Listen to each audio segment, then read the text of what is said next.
Retrouvez Ça va chez vous avec Vogelis, groupe Estoria. Habitez comme vous voulez.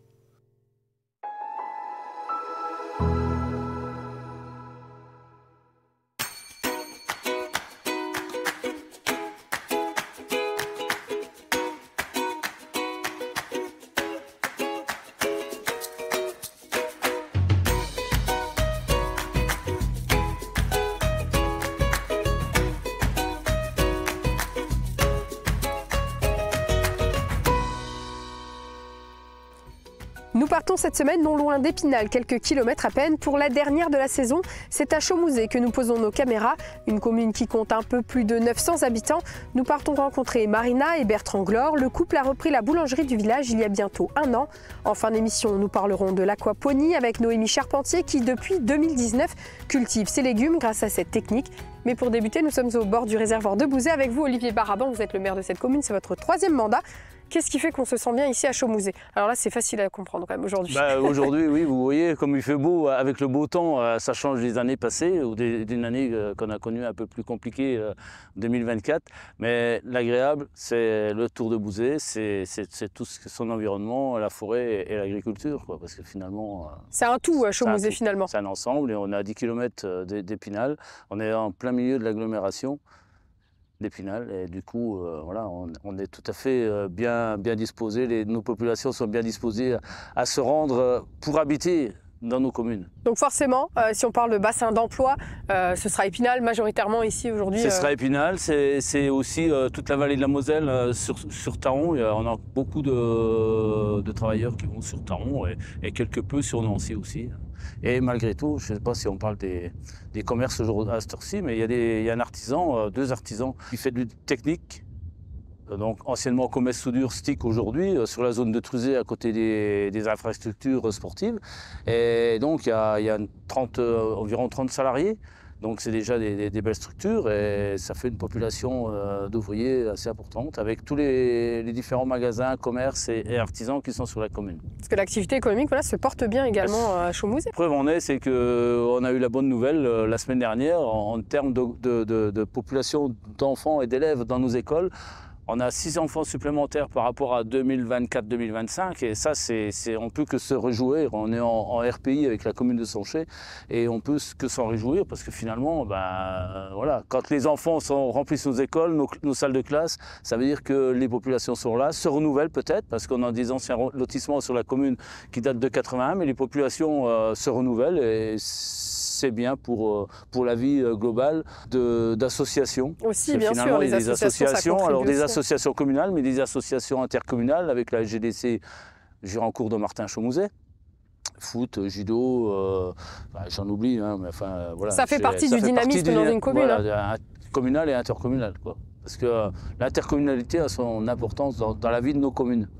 Alors vous parliez de l'école, la tendance est plutôt bonne parce qu'en effet on a plus l'impression qu'il y a des écoles qui ferment, des classes qui se ferment. Ici c'est l'inverse, c'est plutôt positif. On peut dire on est peut-être des privilégiés, mais enfin on fait, je sais pas, on fait tout ce qui est possible pour que notre commune soit accueillante dans tous les cas. On a rénové nos bâtiments communaux, on a créé une médiathèque ça fait 10 ans en arrière, hein, mais elle est en activité depuis 3 ans. Et de ce fait, c'est une des médiathèques la plus visitée en termes de pourcentage en France par rapport à la population. Par rapport à la population, bien sûr. On est à 25% de fréquentation, oui.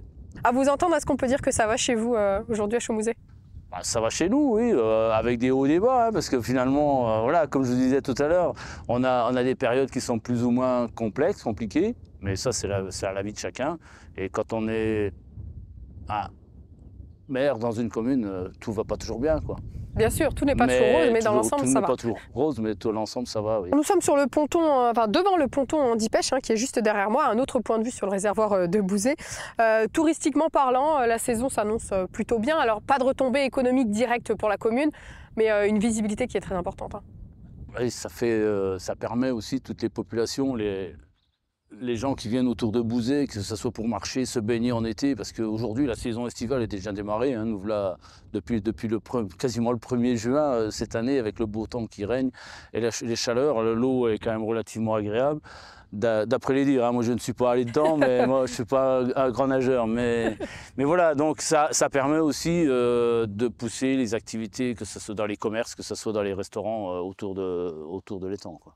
Oui, ça c'est une vision très globale, hein, le réservoir. Il faut bien dire c'est un réservoir et c'est pas un étang comme je viens de le dire. Un réservoir, c'est un réservoir qui permet d'alimenter le canal des Vosges en son temps.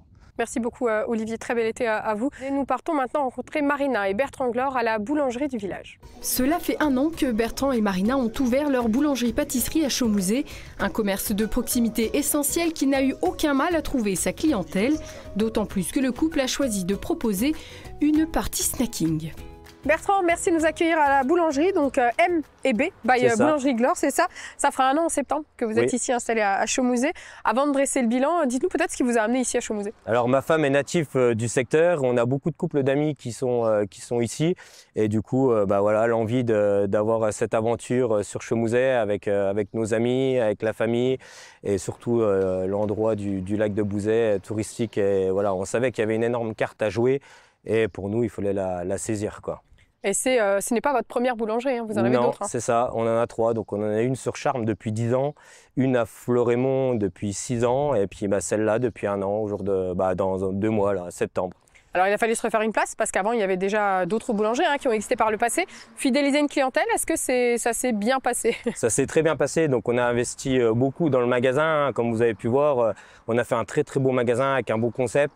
On a développé la gamme snacking traiteur qui avait pas beaucoup au début, donc on fait beaucoup de choix, panini, hot dog, Morissette, wraps, salade, donc voilà, avec des produits très qualitatifs, une farine qui est noble, des œufs qui viennent de Chaumouset. On essaye vraiment de faire travailler le local un maximum qu'on peut, quoi. Pour vous aujourd'hui, tenir une boulangerie sans snacking, sans la partie snacking, c'est compliqué? Très compliqué, oui. Le panier moyen avec le snacking est beaucoup plus élevé. Au jour d'aujourd'hui, avec la matière première qui est chère, l'électricité qui a augmenté, voilà, hein. Donc si on ne développe pas la gamme de snacking, pour nous, c'est plus vivable une boulangerie. Au jour d'aujourd'hui, c'est très compliqué. Pour autant, il faut avoir une belle gamme de pains, des pains différents, proposer autre chose que la tradition finalement aujourd'hui. C'est ça, oui, c'est beaucoup des pains à l'ancien. On revient beaucoup sur des blés nobles, à base de levain, pour tout ce qui est digestion, tout ça, des gros pains à la coupe et tout ça. Donc nous, c'est ce qu'on propose surtout les week-ends. On va proposer des pains à la coupe. Le pain, il ne faut surtout pas l'oublier. Ça reste comme notre produit d'appel. Vous parliez de farine noble tout à l'heure. Quand c'est possible, la farine vient du secteur, enfin en tout cas vient le plus localement possible. Je travaille beaucoup avec le moulin Jeannot à Savigny, donc fournisseur local. Et je travaille avec les moulins Forichères, moulin d'Ormois en Haute-Saône, avec des blés nobles, sans additifs, CRC, label rouge. Ce qui est hyper important pour nous aujourd'hui, d'avoir une qualité qu'on peut proposer à nos clients. C'est des farines un peu plus chères, mais derrière, on le ressent sur la qualité des produits qui sont vraiment sains, et voilà, quoi. Et des produits qui ont été d'ailleurs récompensés, notamment 2-3 d'entre eux d'ailleurs. C'est ça, oui. On a eu le meilleur prix de la galette, on a eu le meilleur pain chocolat en novembre et on a eu le meilleur croissant nature au beurre il y a 1 mois de ça. Donc je vais à Paris le 30 octobre pour faire le national sur le pain chocolat et à Strasbourg au mois de mars pour faire le régional. Donc il va y avoir de l'entraînement après l'été, là. Combien vous êtes pour travailler ici à Chaumouset? Donc en production, en boulangerie, on est 3 et en vente, elles sont 3 aussi. Combien de clients par jour? Est-ce qu'on a une idée ou combien de Oui, croissants, alors on est à peu près entre 200 et 250 clients par jour ici. Et combien de baguettes ou combien de traditions ou combien de croissants sortent quotidiennement ici à Chaumouset? Ici, à Chaumouset, on va sortir minimum 300 viennoiseries jour. Les week-ends, on va partir sur 400 viennoiseries. Et en pièces de pain, on est baguette tradition, on est à peu près entre 3 et 400 jour et entre 400 et 500 le dimanche. Il y a déjà de quoi faire. Oui, il y a déjà de quoi faire, oui. Et puis sachant que la saison n'a pas encore commence seulement encore, parce qu'on est dans une saison touristique où juillet-août, où il y a énormément de touristes, donc il y a une belle carte à jouer. Et justement, les prix en fait qu'on a gagnés va faire attirer les touristes ici pour déguster nos produits, quoi. Alors il y a eu une période un petit peu difficile par rapport aux travaux qui étaient dans la commune de Chaumouset. Il y avait des projets qui ont été un petit peu retardés, c'est ça? Tout à fait. Donc au bout de 4 mois et demi d'ouverture, il y a eu les travaux sur toute la route principale. Le premier mois, on ne l'a pas ressenti et après, on les a ressentis. Donc, on a eu entre 30 et 40% de baisse de chiffre d'affaires. Voilà, heureusement qu'on n'était pas un jeune couple qu'on venait juste de démarrer, car sinon, à cette heure-ci, malheureusement, la boulangerie serait fermée. Il devait avoir une belle terrasse pour la fin juin, elle était prévue, mais on l'a décalée à l'année prochaine, car avec les travaux, c'est pas possible de manger dehors avec le bruit des pelleteuses et tout ça. Donc, tant pis, ça sera un projet pour l'année prochaine.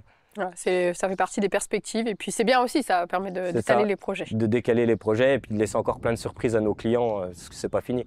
Qu'est-ce qu'il y a d'autre, notamment dans les tuyaux Donc des soirées à thème, hein, donc ça va être des soirées pizza, soirées burger, donc sur réservation. Le dimanche matin, on aimerait bien mettre en place un poulet rôti, donc avec une rôtissoire et tout, juste là. Donc c'est vrai qu'il y a énormément de choses à faire. Plein de choses à suivre encore. Merci beaucoup Bertrand pour votre accueil ici à la boulangerie. Nous partons maintenant rencontrer Noémie Charpentier à la ferme aquaponique. Depuis 2019, Noémie Charpentier développe sa ferme aquaponique, un concept encore confidentiel qui mêle élevage de poissons et maraîchage. Noémie, merci de nous accueillir à la ferme aquaponique. Alors 2019, le début de l'activité qui n'a jamais cessé de croître finalement depuis aujourd'hui. On est en 2025, ça a toujours évolué. Effectivement, oui, ça a évolué. Aujourd'hui, j'ai 4 salariés qui me permettent de faire tourner et la partie agricole production et la partie vente aussi, puisqu'on fait toute notre vente en direct. Alors l'aquaponie, rappelez-nous concrètement en quoi ça consiste. Alors aqua, ça signifie l'eau. Dans cette eau, on va élever des poissons. Et ponie, c'est tout ce qui est culture hors sol. Nos légumes, chez nous, ils ne poussent pas dans le sol, ils poussent hors sol. Et en plus, ils ne vont pas pousser dans la terre, ils vont pousser uniquement dans l'eau. Les racines sont immergées dans l'eau. Et dans cette eau, ils vont retrouver les excréments des poissons. Parce que le point commun entre les poissons qu'on élève chez nous et les légumes qu'on fait pousser, c'est qu'ils partagent la même eau. Les excréments des poissons vont servir comme engrais pour faire pousser les légumes. Et les légumes vont servir comme système de filtration pour filtrer l'eau des poissons en échange. Et tout ça en système fermé. C'est un cercle vertueux finalement. Tout à fait, oui. Justement, ces poissons, quels sont-ils alors? Alors, on est sur du poisson d'ornement, poisson rouge et carpe koi, qu'on va vendre à des particuliers qui ont un bassin chez eux et qui veulent mettre du poisson qui fait joli dans le bassin. Et on est aussi sur du poisson de consommation. Donc notamment, nous, notre spécialité, c'est la carpe. Et la carpe, on va derrière la transformer en rillettes de carpe. Et aussi, on propose des hachés de carpe. Et on fait même sécher les peaux de carpe et on en fait des friandises pour les chiens et les chats. Quel constat vous faites sur l'aquaponie en général? Dans les Vosges, c'est très confidentiel. Oui. Vous êtes la seule à notre connaissance. Est-ce que c'est encore tabou ou pourquoi ça ne se développe pas plus finalement? Alors l'aquaponie, ça attire beaucoup de monde parce qu'on a beaucoup de monde en visite à la ferme. On a aussi beaucoup de demandes de stages, d'alternance, de découverte de l'aquaponie. Par contre, il y a quelques freins pour l'installation. Le premier frein, c'est déjà l'aquaponie, c'est une activité agricole. Il faut trouver un terrain agricole, ce qui est assez difficile à trouver. Moi, j'ai eu la chance de reprendre la ferme de mes grands-parents, donc c'était plus facile pour moi. Ensuite, c'est où se former. Moi, je me suis formée chez moi sur mon système, mais à la base, je suis ingénieure en industrie, donc ça m'a beaucoup aidé à développer mes lignes de production, en fait. Et aussi, troisième point bloquant, c'est une banque qui suit quelqu'un qui n'est pas formé, c'est compliqué pour elle. Déjà, quand on est formé et qu'on est sur une activité innovante, c'est compliqué. Mais en plus, là, par manque de formation, c'est plutôt difficile. Qu'est-ce que vous proposez aujourd'hui comme légumes? Alors, nous, on produit toutes sortes de légumes. On est sur 50 variétés de légumes différents. Mais par contre, on va respecter les saisons parce qu'on est sous serre, mais on ne chauffe pas notre serre. Donc l'hiver, dans cette serre, il peut faire froid. Alors on va plutôt faire de la mâche, de la roquette, des carottes, du cresson de fontaine, des choux. Vraiment les légumes qui acceptent le froid. Et après, au printemps, on repart sur les petits pois, les fèves, les haricots, les concombres, les courgettes, les tomates. Et à l'automne, on va faire tout ce qui est pâtisson, butternut. Donc on produit 50 variétés de légumes, mais on ne les retrouve pas en permanence au magasin. Hein. Ça va dépendre des saisons. Le magasin, justement, c'est l'endroit où vous vendez... La majeure partie de vos légumes. C'est ça, on fait toute notre vente en direct, en circuit court. Donc on a notre propre magasin de vente accolé à la ferme, ce qui nous permet de fournir nos produits aux locaux, mais aussi aux touristes, puisque comme on est juste à côté de l'étang de Bouzet, on a aussi beaucoup de touristes qui viennent sur le secteur. Une part de restaurateurs aussi là-dedans? Oui, effectivement, 80% ce sont des particuliers et 20% ce sont des restaurateurs, sachant que ce sont les restaurants qui se trouvent autour de l'étang, donc on est vraiment en circuit court, quoi. Est-ce que pour vous, aujourd'hui, l'aquaponie doit devenir un modèle agricole plus répandu? En fait, l'aquaponie permet de répondre à plusieurs contraintes qu'on a, notamment au niveau de la quantité d'eau. On voit bien qu'on est reparti sur une année où on va en manquer. Donc, le gros avantage en aquaponie, c'est qu'on est en système fermé au niveau de l'eau, donc on n'en consomme pas beaucoup. Après, on doit quand même compléter nos systèmes parce que les légumes, eux, ils en prennent. Donc, de temps en temps, on en rajoute. Et ça permet de maîtriser aussi la qualité de l'eau puisqu'on est en système fermé, donc on a plus facile de maîtriser notre qualité d'eau. Et ça permet aussi d'avoir des conditions de travail beaucoup plus simples puisque nos légumes sont à hauteur. Donc c'est vrai qu'on n'a pas de souci de genoux, de dos. Et notamment l'aquaponie attire beaucoup les pays qui sont en difficulté. Notamment, je suis allée en mois de janvier 15 jours au Cambodge. Parce que là-bas, soit ils ont trop d'eau, soit ils n'ont pas d'eau. Et surtout, ils n'ont pas une eau de bonne qualité. Et en plus, la nouvelle génération ne veut plus aller dans les champs parce qu'ils ont vu leurs grands-parents et parents en mourir et avoir des conditions de travail très difficiles. Donc c'est pour ça qu'une ONG qui se trouve en France est venue me chercher et on a regardé comment on pouvait mettre en place une formation en aquaponie au Cambodge pour essayer de faire en sorte que la nouvelle génération n'abandonne pas l'agriculture. Donc ça, c'est pour le Cambodge. Et en France, est-ce que vous pensez que c'est quelque chose qui pourrait entrer dans le... En France, pour l'instant, je pense qu'on n'est pas encore assez proche des difficultés. Mais par contre, on les voit arriver. C'est pareil, chez nous, la nouvelle génération ne veut plus de métiers difficiles. On voit bien que tous les métiers difficiles ont du mal à recruter, donc il va falloir qu'on s'adapte. Et l'aquaponie va pouvoir répondre à ces difficultés-là. Alors, je ne dis pas que ça va tout résoudre, mais en tout cas, c'est une des possibilités. Écoutons, on suivra ça. Merci beaucoup, Noémie, pour votre accueil. Notre émission à nous est déjà terminée pour aujourd'hui et c'était la dernière de la saison. Je vous souhaite donc un très bel été. Je vous donne rendez-vous en septembre pour de nouvelles émissions. Un grand merci à toute l'équipe pour la réalisation de toutes ces émissions et merci à vous pour votre fidélité. À très bientôt sur Vosges Télé.